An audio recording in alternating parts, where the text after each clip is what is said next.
তাড়াতাড়ি করো ভাই। এই তো গোপাল দাদা, এই তো খানিকক্ষণের মধ্যেই সব শস্য ওই বস্তাবন্দি হয়ে যাবে। খুব ভালো কথা।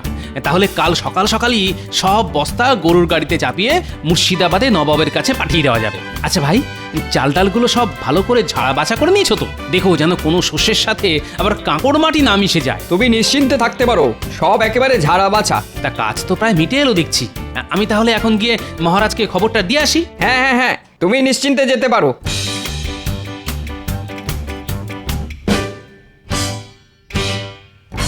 কিরে, কাজ শেষ? আর ঘন্টাখানেকের মধ্যেই হয়ে যাবে। শোন, কিছু বস্তায় শস্যের সাথে কাঁকড় মাটি নুড়ি ভেজাল মিশিয়ে দে। ভেজাল? ভেজাল মেশাবো কেন? তাতে কিছু শস্য বেঁচে যাবে, আর বেঁচে যাওয়া শস্যগুলো আমার বাড়িতে পাঠিয়ে দিবি। দেখো বোকার মতো কেমন দাঁড়িয়ে আছে দেখো। আরে এর জন্যে তোরা বকশিস পাবি। কিন্তু গোপাল দাদা যে বললো। আরে রাখ তোদের গোপাল দাদার কথা। সে ধর্মপুত্র যুধিষ্ঠির হতে পারে, কিন্তু তোদেরও তো বাড়তি কিছু পয়সা দরকার। না না, এরকম খারাপ কাজ আমরা করতে পারবো না। ভালো কথা বললাম, কানে গেল না?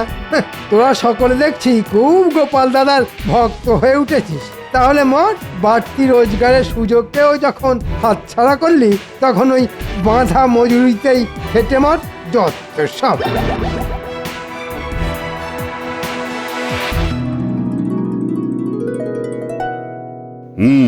বুঝলে রানী, মাঠ থেকে শস্য কেটে নবাবের কাছে পাঠাতে মন্ত্রী এত গড়িমসি করছিল যে কি বলবো। ভাগ্যিস গোপাল সে দায়িত্ব নিল। দেখবে ঠিক সময় মতো নবাবের খাজনা মুর্শিদাবাদে পৌঁছে যাবে। গোপাল আছে বলেই তো সব দিক দিয়ে ভরসা। ভেতরে আসবো মহারাজ? হ্যাঁ হ্যাঁ, এসো এসো এসো। তা ওদিকের খবর কি? নবাবের খাজনার শস্য কি প্রস্তুত? হ্যাঁ মহারাজ, যেটুকু বাকি আছে সেটা কিছুক্ষণের মধ্যেই শেষ হয়ে যাবে। ভালো ভালো ভালো, খুব ভালো। তা কালকেই কি? হ্যাঁ মহারাজ, কাল সকালেই 1 ডজন গরুর গাড়ি মুর্শিদাবাদের দিকে যাত্রা শুরু করে দেবে। দেখেছো দেখেছো রানী, গোপালের কি পরিপাটি কাজ। দাও দাও দাও, ওকে একটু মিষ্টি আর শরবত দাও। আমি এক্ষুনি আনাবার ব্যবস্থা করছি। না রানীমা, এখন থাক। কেন গোপাল, থাকবে কেন? এখনই তো বাড়ি গিয়ে চান করে ভাত খাবো। তবে একান্তই যদি খাওয়াতে চান, তাহলে কিছু মিষ্টি আর শরবত মাঠে পাঠিয়ে দিন। সকাল থেকে লোকগুলো বড্ড খেটে চলেছে রানীমা। গোপাল, তোমার মনের মধ্যে এত দয়া?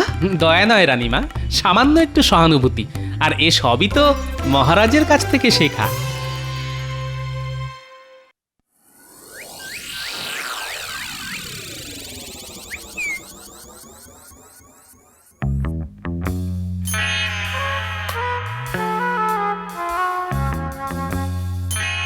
ভেবেছিলাম বস্তায় ভেজাল মিশিয়ে দিয়ে কিছু বাড়তি রোজগার করব, কিন্তু ওই পেট মোটাটার জন্যে আমার সে বাড়া ভাতে ছাই পড়ে গেল। ধুর ধুর, ভালো লাগে না।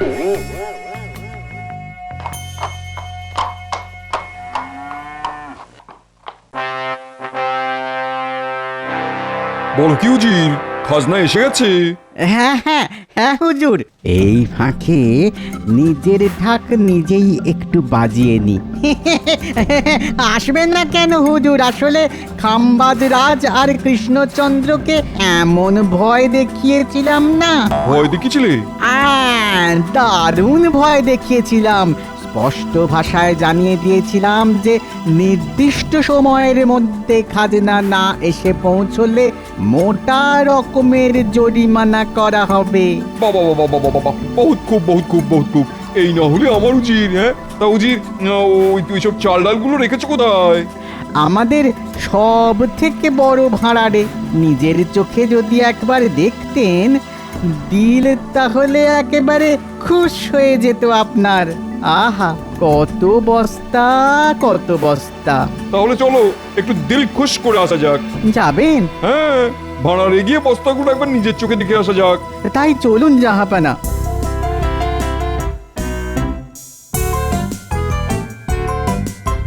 কি হে ভাড়ার রক্ষক, গেলে কোথায়? আরে আরে, কি সৌভাগ্য আমার! স্বয়ং স্বয়ং নবাব বাহাদুর এসেছেন। ভেতরে নিয়ে চলো তো দেখি। আসুন আসুন জাহাপনা।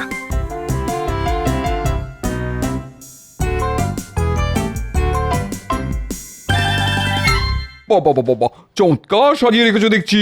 সে তো রেখেছি, কিন্তু কিন্তু একটু গোলমাল ধরা পড়েছে হুজুর। গোলমাল? কিসের গোলমাল? আগে ওই কিছু বস্তার শস্যে ওই কাঁকড় মাটি এই সব ধরা পড়েছে। ঠিকই, কে করেছে এমন বেয়াদবি? আগে আগে সেটাই তো বুঝতে পারছি না জাহাপানা। আসলে আসলে কৃষ্ণনগর আর খাম্বাজ এই দুই রাজ্য থেকে একসঙ্গে এত বস্তা এসে পড়েছিল যে ওই তাড়াহুড়োর মাথায় শুধু বস্তা গুনতি করেই ভাঁড়ারে তুলে ফেলা হয়েছে। কিন্তু এখন কয়েকটা বস্তা খুলতেই দেখা যাচ্ছে যে কতল করবো? আমার সঙ্গে এমন তঞ্চকতা করছে, যে আমার সঙ্গে এরকম তঞ্চকতা করেছে তার ধর থেকে মুন্ডু আলাদা করে দেবো। সে না হয় করবেন, কিন্তু কিন্তু যে এই কাজটা করেছে তাকে ধরবেন কি করে? এখন তো সব বস্তা মিলেমিশে ওই যাকে বলে মুড়ি মিছড়ি একদর হয়ে গেছে। তবুও ধরবো, মানে ধরতেই হবে। মাথা খেলাও উচিত, মাথা খেলাও। সে না হয় খেলাবো, কিন্তু আমি বলি কি, এখানে দাঁড়িয়ে চেঁচামেচি করলে আপনার শরীর খারাপ হতে পারে। তার চেয়ে চলুন প্রাসাদে ফিরে চলুন, ঠান্ডা মাথায় দুজনে মিলে কিছু একটা ভাবা যেতে পারে।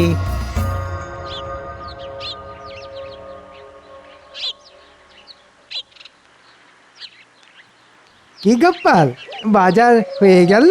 আগে হ্যাঁ, হাতের থলিটা তো দেখছি বড্ড ছোট, তা কি কিনলে?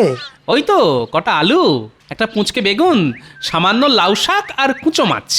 আমার কিন্তু এত কমে আবার হয় না। আমার রোজ গোটা মাছ চাই, টাটকা আনাজপাতি চাই। আসলে আমি তো আর তুমি নই। হ্যাঁ সে তো জানি, আর সেই জন্যই তো ওই বাঁ হাতের বাড়তি রোজগারের জন্য সারাক্ষণ ছোক ছোক করেন।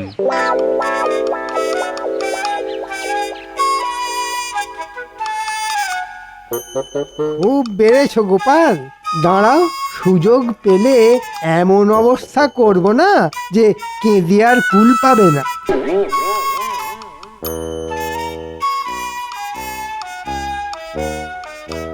কি হলো উজির, মাথা থেকে কিছু বের হলো? চেষ্টা তো করেই যাচ্ছি হুজুর, কিন্তু কি করে বের হবে? কাবাব আর বিরিয়ানি খেয়ে খেয়ে তো মাথার ঘিলুতে চর্বি জমে গেছে। শোনো, তোমার ভরসাতে না থেকে আমি নিজেই একটা মতলব বের করে ফেলেছি। বের করে ফেলেছেন? বলুন বলুন শুনি, বলুন। না, এখন কিছু বলবো না, তবে কৃষ্ণচন্দ্র আর খাম্বাজ রাজাকে খবর পাঠাও। আমি যা বলবো তাদের সামনেই বলবো। ঠিক আছে।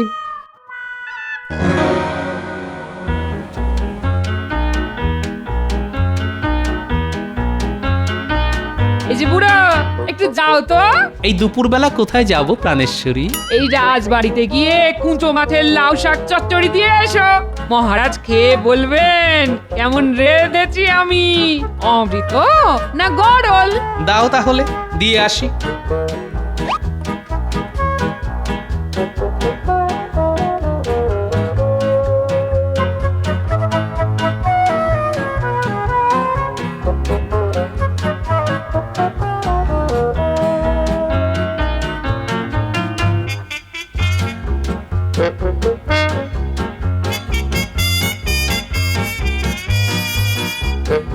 মহারাজ। আরে গোপাল যে, কি খবর? না খবর কিছু নয়, আসলে আপনাদের বৌমা ওই কুঁচো মাছ দিয়ে একটু লাউ শাক চচ্চড়ি করেছে। মহারাজ যদি একটু খেয়ে দেখেন। ও মা, লাউ শাক চচ্চড়ি দাও দাও, আমি খাবো আমি। কিন্তু মহারাজ। উনি তো ভোরবেলাতেই মুর্শিদাবাদ চলে গেছেন। মুর্শিদাবাদ? কিন্তু কাল রাজসভাতে তো কিচ্ছুটি বললেন না। জানলে তো বলবেন। আসলে কাল রাতেই তো খবর পেলেন যে নবাব জরুরি তলব করেছেন। নবাবের জরুরি তলব? ব্যাপারটা কেমন যেন খটোমটো ঠেকছে।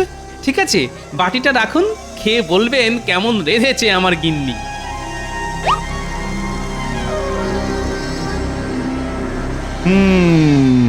তোমরা দুজনেই নির্দিষ্ট সময়ের মধ্যে খাজনা বাবদ অনেক ধান চাল পাঠিয়েছো, এর জন্য আমি খুব খুশি। আগে আপনাকে খুশি করাই তো আমার কর্তব্য। কিন্তু তার মধ্যে অনেক বস্তায় ভেজাল আছে। মানে অনেক বস্তাতে ধান চালের সঙ্গে কাঁকড় মাটি আর নুড়ি মেশানো আছে। সে কি? আমি কিন্তু কোনো ভেজাল বস্তা পাঠাইনি হুজুর। আমিও পাঠাইনি। দুজনেই যদি না পাঠাও তাহলে পাঠালো কে? ভূতে? বলুন বলুন বলুন, কে পাঠালো বলুন? ভূতে? সেটা কি করে বলি বলুন তো?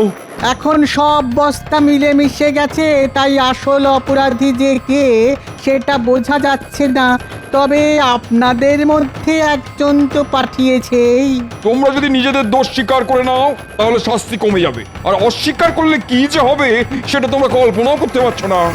জানতাম তোমরা নিজের মুখে কেউ দোষ স্বীকার করবে না, তাই আমি এক গুণিনের কাছে গিয়েছিলাম। তিনি আমাকে 2খানা গাছের বীজ দিয়েছেন, আর সেই বীজ এখন আমি তোমাদের দেবো। গাছের বীজ নিয়ে কি করব জাহাপানা? তবে পুঁতবে। গুণিন বলেছেন যার মনের মধ্যে পাপ আছে, মানে যে বস্তায় কাকড় মিশিয়েছে, এই বীজ থেকে কখনোই গাছ বের করতে পারবে না। আর যে নির্দোষ, একমাত্র তার বীজ থেকেই গাছ বের হবে। উজির, আদেশ করুন জাহাপানা। ওদের একটা করে বীজ দিয়ে নিজেদের রাজ্যে পাঠিয়ে দাও। আমি এক্ষুনি দুজনের হাতে 2টো বীজ ধরিয়ে দিয়ে যাবার রাস্তাটা দেখিয়ে দিচ্ছি। আর ওদের বলে দিও ঠিক 1 মাস বাদে টপ শুদ্ধ গাছ এনে আমায় দেখাতে হবে। গাছ দেখাতে পারলে বেঁচে গেল, আর না দেখালে মৃত্যু।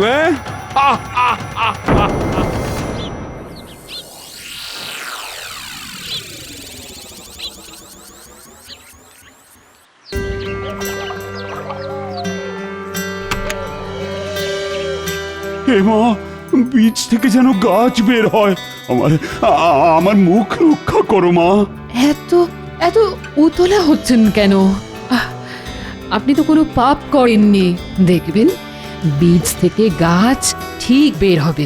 হ্যাঁ মহারাজ, দেখবেন নিয়ম মতো 2-4 দিনের মধ্যেই অঙ্কুর বের হবে। হলেই ভালো, আর না হলে? না হলে আপনার কি খুব আমোদ হবে মন্ত্রী মশাই? না না, আমোদ হবে কেন? মানে মহারাজের শাস্তি মানে তো আমাদেরই শাস্তি, তাই না মহারাজ? নবাবের কোপে পড়ে মহারাজের গর্দান গেলে ওই নবাবকেই আচ্ছা করে তৈলমর্দন করে কৃষ্ণনগরের সিংহাসনে বসতে হবে আমাকেই। হ্যাঁ, দেখি কোথাকার জল কোথায় গিয়ে দাঁড়ায়।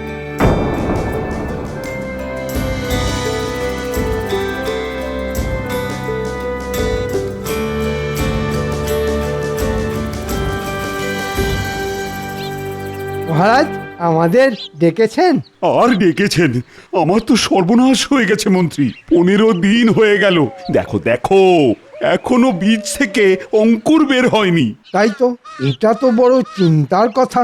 এই মৌকায় গোপালকে পেঁচে ফেলতে হবে। আচ্ছা গোপাল, এবার তো বস্তা ভরার দায়িত্বে ছিলে তুমি।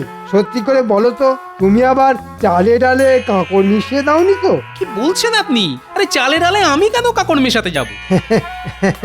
না মানে মানুষের মন তো, হয়তো লোভে পড়ে এমনটা করে ফেলেছো।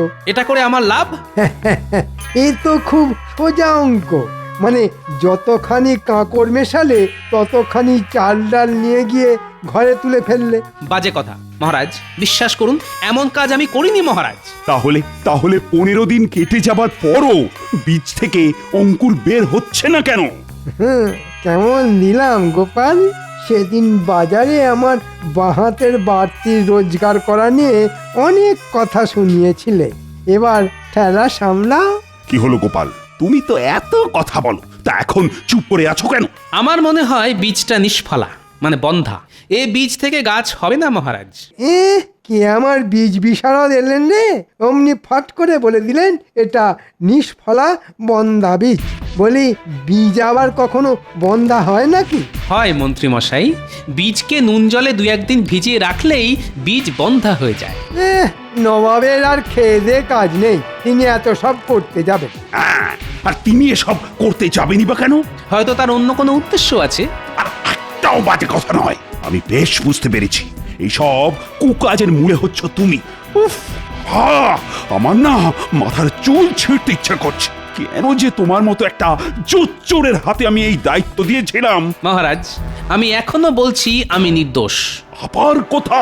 যাও যাও, এই মুহূর্তে দূর হয়ে যাও আমার চোখের সামনে থেকে। কি হলো, মহারাজের কথা তোমার কানে গেল না?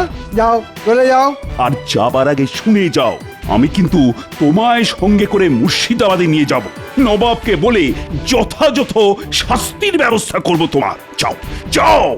দেখলেন তো মহারাজ, আমার কিঞ্চিত দেরি হচ্ছিল বলে কার হাতে তুলে দিয়েছিলেন এত বড় দায়িত্ব। কি হলো মহারাজ, কিছু বলুন। আচ্ছা মন্ত্রী, গোপালের কথা মতো বীজটা কি সত্যি সত্যি নিষ্ফলা? মানে বিজ্ঞানীও এখনো কৃষ্ণনগরে নেই। সে থাকলে না হয় তাকে দিয়ে পরীক্ষা করিয়ে নেওয়া যেত। এখন এখন যে কি করি?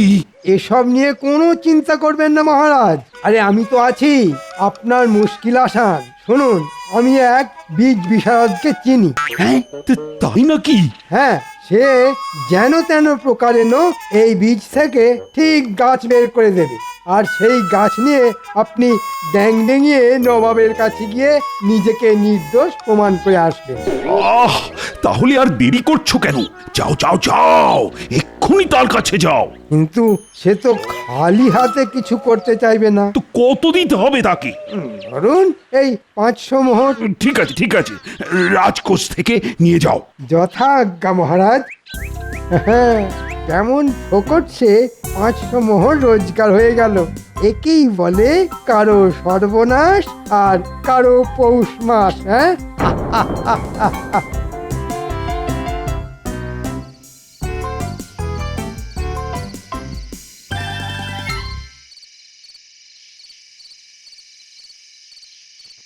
ভেতরে আসবো রানীমা?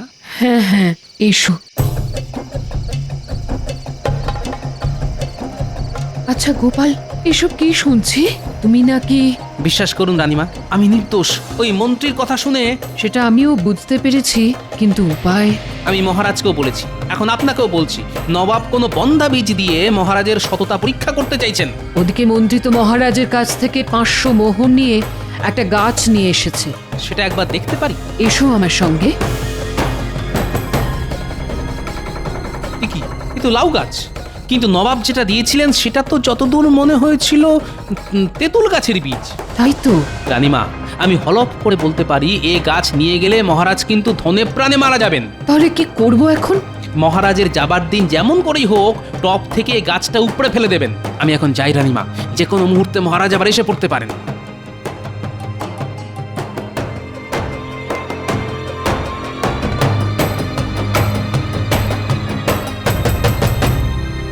আসছি তাহলে রানী। সাবধানে যাবেন। কেন সাবধান কেন? আর তো বিপদের কোনো ভয় নেই। গোপাল আমার সাথে শত্রুতা করলেও মন্ত্রী তো আসল কাজটা করেই দিয়েছে। আমার টবে শুধু বীজ থেকে অঙ্কুরি বের হয়নি, লাউ গাছ যে লাখ লাখ লাখ লাখ করে বেড়ে উঠেছে। নবাব দেখবেন আর নির্দোষ বলে আমায় ছেড়ে দেবেন। কি আমার গাছ? হায় হায় হায়, এ তো টপ থেকে কেউ উপড়ে নিয়ে চলে গেছে। এখন এখন আমি কি করব? মন্ত্রী, ও মন্ত্রী, দেখো দেখো দেখো, টব আছে, গাছ নেই। তাই তো, কে করলো? কি করে বলবো? তাহলে কি হবে? কি আর হবে, আমার গর্দানটাই যাবে। তাতে আমার ভালো হবে, তোমার গর্দান গেলে রাজা হব আমি। হ্যাঁ, আমি বলছি যা হয়েছে তাতে হয়তো আপনার আমার সকলের ভালোই হবে। যান, ওই খালি টব হাতে করে নবাবের কাছে যান। আরে খালি হাতে গেলে তোমার মাথার সিঁদুর, হাতে শাঁখা পলা সব যে চিরকালের মতো খালি হয়ে যাবে রানী। তবুও বলছি, নির্ভয়ে গিয়ে সত্যের মুখোমুখি দাঁড়ান। তাহলে যাই। কিন্তু কিন্তু গোপাল কোথায়? ওকে আমি ছাড়বো না। তাই তো ওকে ধরে এনে রথে দাঁড় করিয়ে রেখে দিয়ে এসেছি। পালাবার কোনো পথ নেই, কারণ রক্ষীরা ওকে পাহারা দিচ্ছে।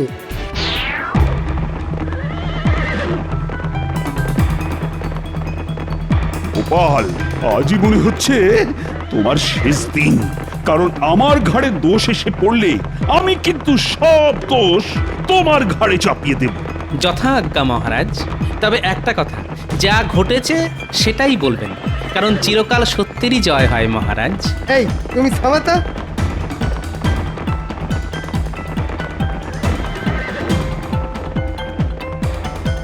বীজ থেকে গাছ হয়েছে? হ্যাঁ মহারাজ, এই এতখানি একটা তেঁতুল গাছ। বহুত খুব নিয়ে এসো নিয়ে এসো। মন্ত্রী, গাছ নিয়ে এসো। এই যে হুজুর।